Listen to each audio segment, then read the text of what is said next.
Hello বন্ধুরা, নমস্কার। Travel with শুভ চ্যানেলে রাতের গঙ্গাসাগরে নিয়ে নতুন ভিডিওতে আপনাদের স্বাগত জানাই। রাতের গঙ্গাসাগর কতটা রঙিন সেটা দেখানোর চেষ্টা করব আমি। আর যারা নতুন তাদেরকে বলে রাখি, আমি শুভ, আর আপনারা দেখছেন ট্রাভেল উইথ শুভ। মূলত গঙ্গাসাগর মেলার 2024-এর সমস্ত খুঁটিনাটি তথ্য আমি শুভ, আমি ফুটিয়ে তুলব আপনাদের মোবাইলে 6 ইঞ্চি স্ক্রিনে। সঙ্গে থাকুন এবং দেখতে থাকুন ট্রাভেল উইথ শুভ।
রাতের গঙ্গাসাগর কতটা রঙিন সেটা আমরা দেখালাম, কিন্তু এই রাতের গঙ্গাসাগরে আমার পিছনে আপনারা দেখেই মনে করছেন যে অনেকটাই পুণ্যার্থীদের যে ভিড় সেটা কেন কম, কেননা এখন অনেক রাত হয়ে গিয়েছে। এই যে মকর সংক্রান্তির যে পূর্ণ লগ্নে গঙ্গাসাগর মেলায় লক্ষ লক্ষ মানুষের সমাগম হয়। আর কয়েকজন ভিউয়ার্স আমাকে কমেন্ট করেছিল যে গঙ্গাসাগর মেলার সময় গঙ্গাসাগরে হোটেল ভাড়া কত। মূলত গঙ্গাসাগর মেলার সময় গঙ্গাসাগরে এলে হোটেল ভাড়া আকাশচুম্বী হয়ে থাকে, কিন্তু গঙ্গাসাগর মেলা যদি আপনারা আসতে চান তার আগে যদি আপনারা প্রিপারেশান করে থাকেন তাহলে 2 মাস আগে গঙ্গাসাগরে বেশ কিছু যে সকল হোটেল রয়েছে সেই সকল হোটেলকে আপনারা অনলাইনের মাধ্যমে বুকিং করতে পারেন।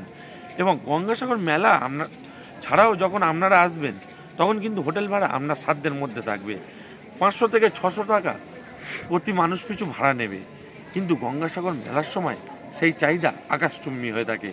গঙ্গাসাগর মেলার সময় রাজ্যের বিভিন্ন প্রান্ত থেকে যেমন মানুষজন আসে, সেই রকম দেশের প্রতিটি কোণা কোণা থেকে মানুষজন এই গঙ্গাসাগর মেলায় এসে উপস্থিত হয়। মানে গঙ্গাসাগর মেলায় 2024-এ এসে ট্রাভেল উইথ শুভ চ্যানেলে আপনাদের যে 6 ইঞ্চি স্ক্রিনে যে ছবি ফুটিয়ে তুলছি তার থেকে আরও সুন্দর